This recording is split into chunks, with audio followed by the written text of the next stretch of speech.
The idea of maintenance, doing stuff even when you don't feel like it. The SFK has published an article about one of the worst stretches of roads finally being repaved. As a bicyclist, I always wondered why cities aren't taking advantage of the decrease in traffic to work on their road maintenance. Right now is a perfect time to shut down a lane. There's not that many cars on the road anyway. I haven't seen heavy machinery on the road though, and I wonder if it has to do with the fact that cities are worried about their budgets, or maybe nobody's in the mood to think about maintenance. There's bigger problems to worry about right now. This is my tiny room in Singapore where I was quarantined 14 days. The floor plan's pretty simple. There's a bathroom, there's a kitchenette. It spans a grand total of 250 square feet. For comparison, I usually stay here when working. It's 504 square feet, more than double the size. The bedroom and bathroom alone is bigger than that other place.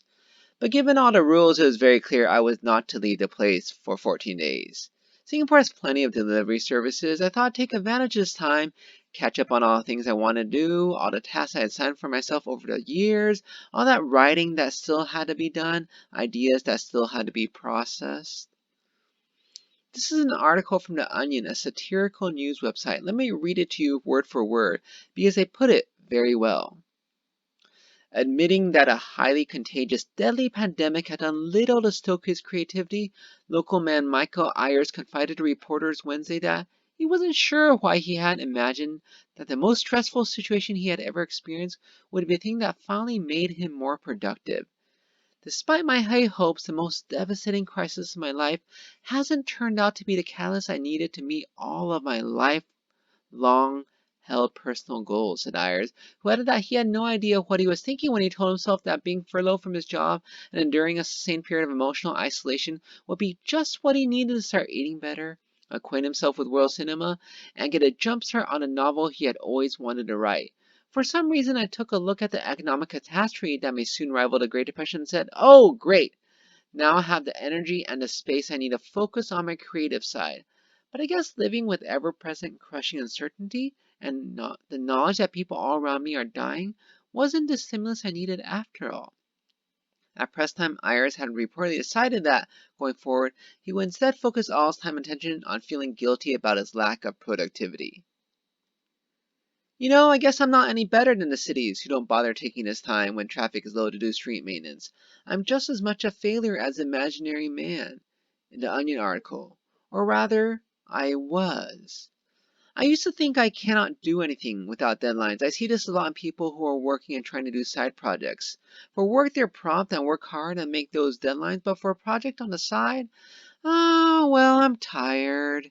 I thought the same way when I was working in a hospital. I sometimes not bother to work on my writing. After all, I'm making money from my day job. But how is it now? Without any deadlines, not having work, I could actually be productive. I could actually make one video every day for YouTube. I like to think of myself as a grown-up, not like a kid anymore, but I think the same principles that worked for us as children still work on us today.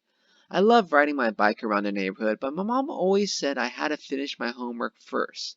So I finished my homework so I could get to the things I wanted to do, like bicycling. I don't have homework to do anymore. I have no teachers, no assignments from other people. The only tasks I have to do are self-assigned. But to get through this walk of life, to get to my destination, I have to do my homework. I have to do my assignments. We're adults. We know there's no such thing as a free lunch. We know there's an ultimate deadline called death, that we won't live forever, and that we're not invincible. So we should kick aside our depressed mood and work on what we need to work on so we can make it to our destination, whether it be publishing a book, drawing a watercolor, or whatever else is a goal in life.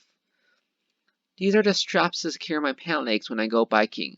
It tells me there is no bad time to ride, and there is no bad time to do maintenance, to work on things, to improve things, to finish those long-term projects you've been putting off. Because just like your mom said when you're young, finish your homework before you could go out, it still holds true in adult life as well. You have to finish your homework, because then, later, you'll be able to enjoy your work.